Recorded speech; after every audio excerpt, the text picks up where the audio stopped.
Welcome to ZProductions' first annual Halloween special. In a time that's so synonymous for the horrendous and the terrible, Z from ZProductions would like to invite you to the same amount of awfulness to this video's, production and overall quality.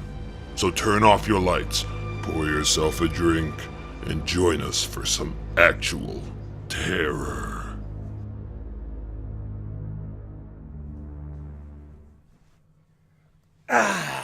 Never you fear, ladies and gentlemen. It is I, Captain 12 Pack, here to make sure that nobody has anything less than a buzz on this most glorious of holidays. But, you may know me as my alter ego, Z from ZProductions.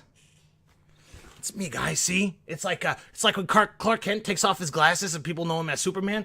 I got the beard case, okay? So, I mean, when I put it back on, it's just gonna be me. So don't be worried, I'm still here. I'm just Captain 12 Pack, okay? Alright. And yeah, as you can see, this special is not really looking much like a special. Not like you would see from other YouTubers here. Some of them might have things like, better lighting. They may have things around them to make it look a little bit more spookier and just more festive. Some of them may have a better costume, one that's not whipped up in a moment of drunkenness and panic. And some other ones may have like a little skit or something like that, or something funny where they have a creative character that they talk about. And I just don't have any of that. Unfortunately, I just don't have the funds to do any of that right now. I mean, I don't have the money to pay for a bunch of props to have around here. I don't have the money to pay for a costume. I don't have $80 to pay for a costume. I'm only going to wear once or something like that. I mean, I don't. Or you lack the discipline, you lazy sack of shit. All right.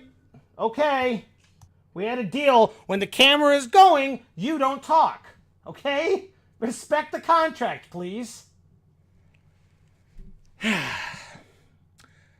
Okay, so I do have a haunted basement, okay? I do have a ghost that haunts my basement, but it's not like a poltergeist where it opens dimensional rifts and kidnaps my daughter or throws stuff around my room or scares people.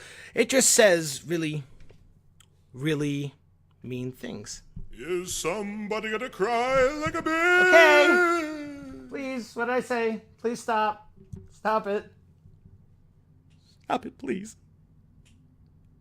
Anywho, I absolutely love this season. I love everything about it. I love how it gets cooler. I love the change in the leaves. I love how it gets darker quicker, and I absolutely adore Halloween. I love it. It's probably one of my more favorite holidays, right up there, right next to Christmas, which I know. It's ironic, I know. That's not the correct definition of irony! Okay, fine. It's a strange thing. It's weird. It's not normal, okay? Okay?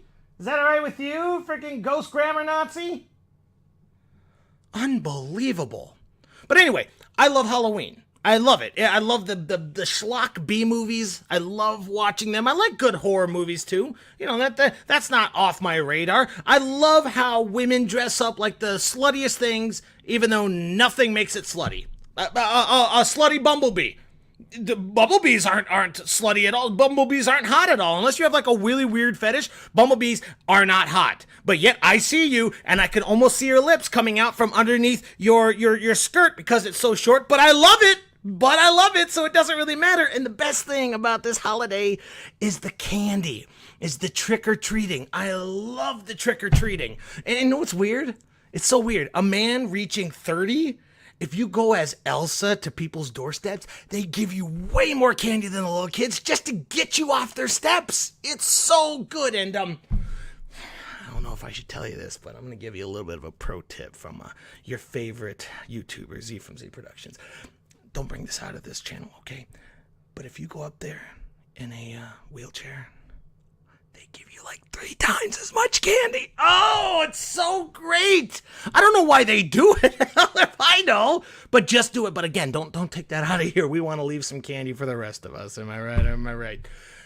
And obviously, horror video games are another thing that are on my list. I mean, horror games are always on my list. I love horror games, but I love specifically binging them around this time. It just feels natural at that point. But coming from a man who's played quite a bit of horror games, I have a question.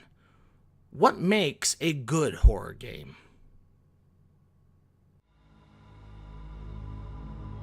There's so many kinds of horror games out there, including action horror, like the later Resident Evil games, or jump scare city, like Slender or Five Nights at Freddy's. And sure, jump scares can get your heart a-pumping and pushing that adrenaline through your system, but does that really qualify as a horror game? If I went to a friend and screamed, "Boo!" and made him jump, is that really the same thing as if I put on a skull mask and went out and just kind of followed him around all day, stroking my nipples, and every single time that he would look out his window or turn around to confront me, I would quickly hide behind something and peek out at him, face agape and nipples erect? One would say jump scare was just startling or surprising him, while the other method could be argued that it harbors more fear and uncomfortableness. It's not just about the climax of the jump scare, it's really about the atmosphere around it, with the steady escalation of not only fright, but morbid intrigue. What is that lurking in the shadows? What does it look like? Is it dangerous? What does it want with me? What will it do if it catches me? What will it do to my nipples? It's about feeling helpless against something that is unknown and intimidating, which all gets stripped away when weaponry is included. Don't get me wrong, horror games can have weapons and still be frightening as hell. If you make ammunition hard to find, or the weapons are clunky and difficult to fight with, then you can still get that hopeless feeling.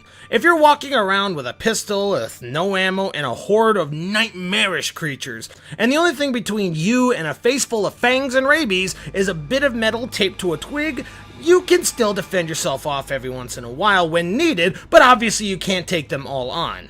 And on the flip side, if you get all the ammunition that you want with 3 different assault rifles and a fucking grenade launcher, I don't care if you're shooting at the devil himself. It's not true horror, it's an action game with horror elements to it. Dark Souls is a great example of a game that really drives home that absolutely abysmal helplessness by the atmosphere and the monstrosities around you. Sure, you get a weapon, but it takes more than just a weapon to beat the monsters. There are attack patterns to watch for and certain weapons that do better between multiple enemies, and even when I haven't beaten a single one of these fucking games because simply, I'll be honest with you, I just suck too much. I can't get through them. I can barely get through the first boss battle in some of them. I can still respect the gameplay and the overall engagement of the game as something that's solid.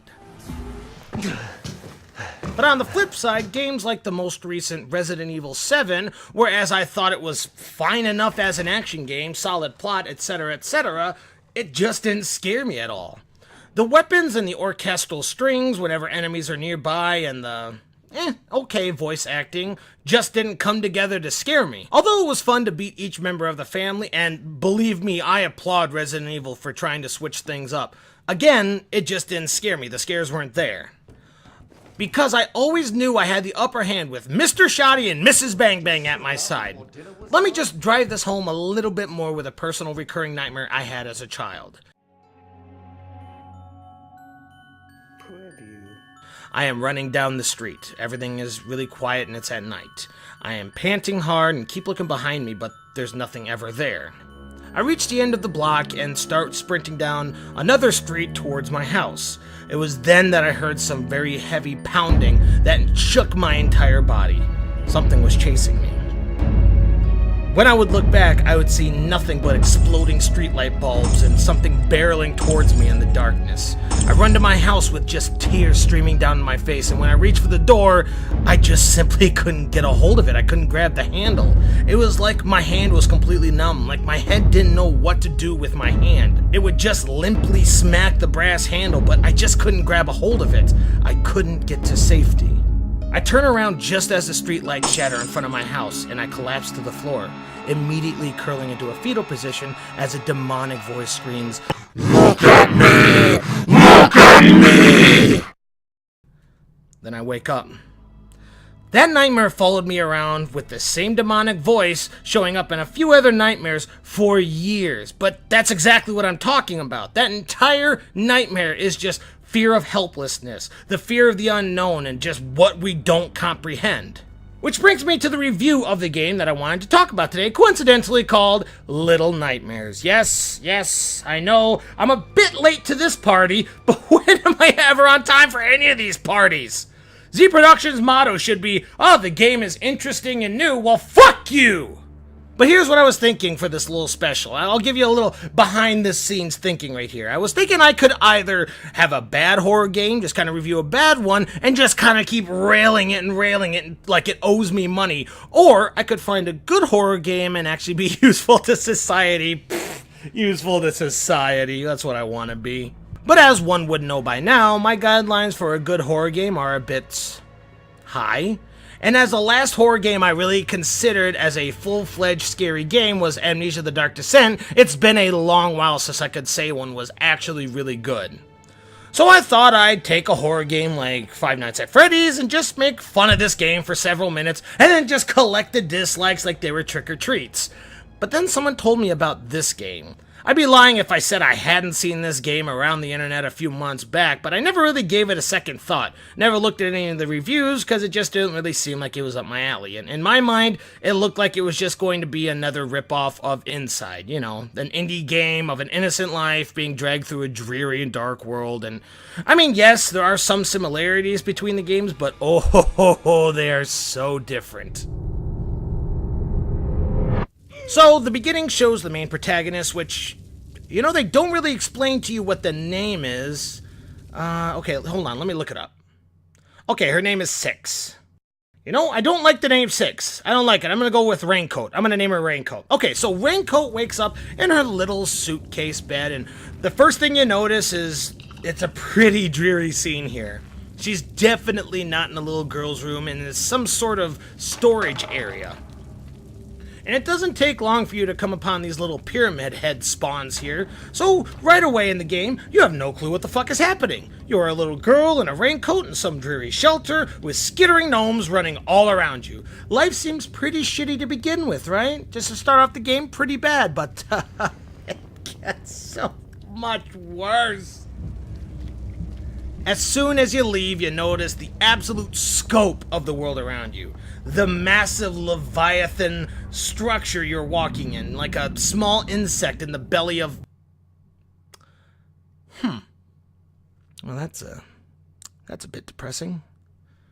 Yeah, one of the things you'll know about this game is that it don't pull no punches.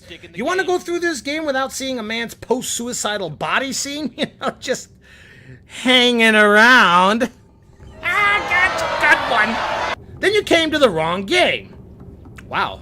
Okay, to progress, you have to kind of take his chair away. That seems a little bit rude, but, I mean, technically he won't need it anymore.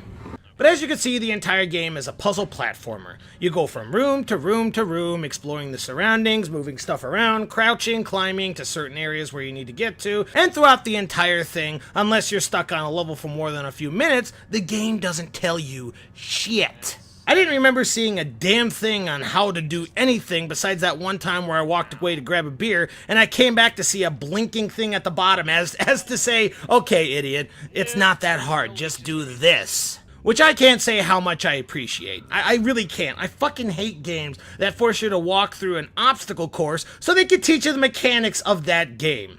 I feel like this game just did it perfectly. Don't tell me shit unless it's obvious that I'm just not getting it, then kind of just push me in the right direction without shoving it down my throat. And the puzzles are not that difficult at all. Sometimes I got a little bit confused on what I could climb on and what I can't, but given enough time, nothing was Silent Hill levels of convoluted. And the major selling point, to me at least, was the absolute confusion you are constantly in. What's this? What's that? What's in this room? Why is this room here? Why are children? What the fuck is that?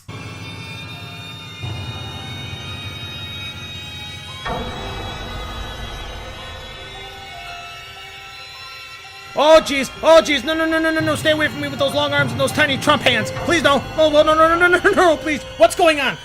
Why is he here? What is he looking for? Is he looking for me? What's going on? Oh my god! Woo! Well, I'm glad that that's over. For now. Yes, if this game isn't already pressing on your intrigue clitoris with its silver tongue, it now throws you some fucked up looking creatures. Again, like everything in this world, the game doesn't just stop you and say, hey, whoa, whoa, whoa, did you see that? Did you see that? He's called the janitor. Don't let him get to you, though. You're gonna have a bad time. They just show you him in the shadows, you hide, he exits, and you are left there kind of wondering what kind of god would let this thing live. And yes, whilst conferring to the Wikipedia, it is called the janitor.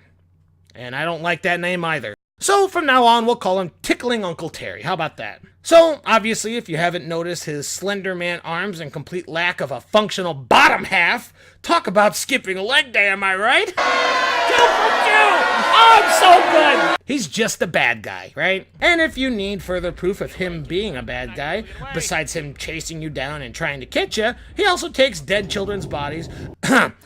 Yes, dead children's bodies. This game don't give a fuck about your morality. Packages them up in butcher's paper and sends them along the way for whatever they do with dead children's bodies in this game. Spoiler, it's not good. Like, at all.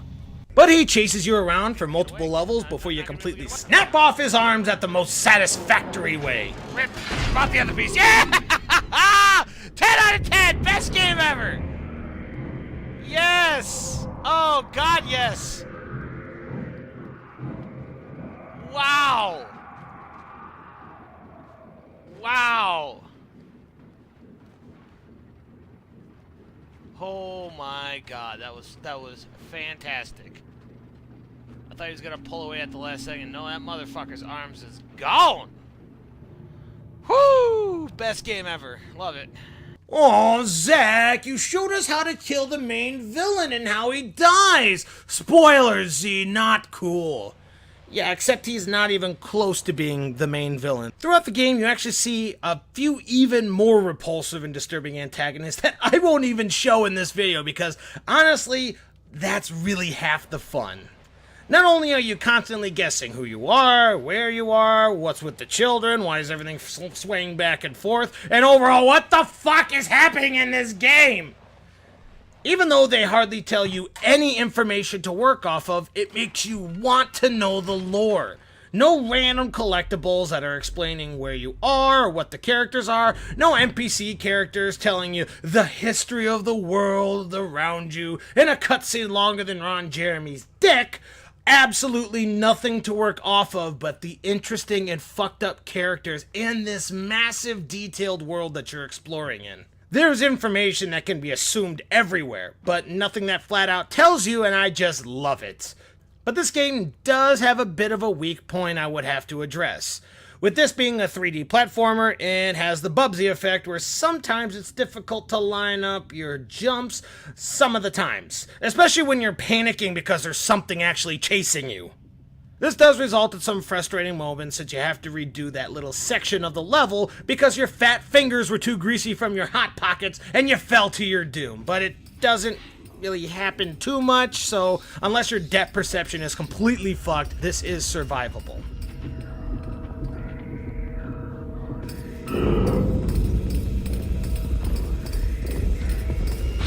Okay.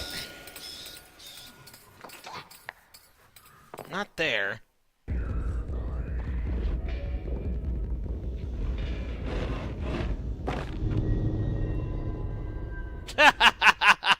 Alright then. Cool. Yeah, why not? Fucking shit.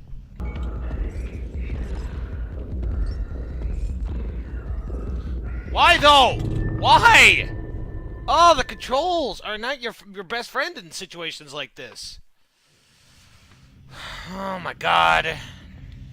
But overall, this game is one of my favorite horror games ever, and I'm serious. I want to know more about this world. I want to know what's going on. I want to know where I am. Why is everyone looking so fucking gross? Where is the land? And full disclosure, this game might have the answers already out there and I just didn't get around to finding them out yet. With this game, you can purchase for a measly $20, you can upgrade it to $30 and purchase the 3 DLC packs that are coming out in the future. First one's already out, and the next 2 should be coming up shortly here. I typically despise season pass type of things, since most of the time it's, oh look, a new skin and maybe some challenge modes, which are absolutely retarded. But these DLCs are new levels to hopefully shed some light on well, the secrets of this game. And if you still can't wait for the new levels to come out, they actually started a comic book series that's at the 2nd issue right now out of 4. So if you want to check that out like I do, it's out there. Overall, I haven't been so invested in a world of a game, and I'm excited to see anything about it. And if this review has interested you, well, just give it a shot. I would say to watch a YouTuber or a Twitch streamer, but that would be taking away half of the intrigue and fun from this game, in my opinion. That's it, ladies and gentlemen. I was so happy to play this game, and hopefully... This is starting to sound like a paid promotion! Can a guy just like something without people wondering if I got paid for it? Like, I'm starting to become a fan of this. Can't I just have that? I guess anybody can put their dumb opinions online. Thank you. Now, I would also like to talk to you guys about the new crunchy chicken quesadilla at Taco Bell. Try it out today and take a bite of the savory, delicious taste of Taco Bell. It definitely won't give you diarrhea.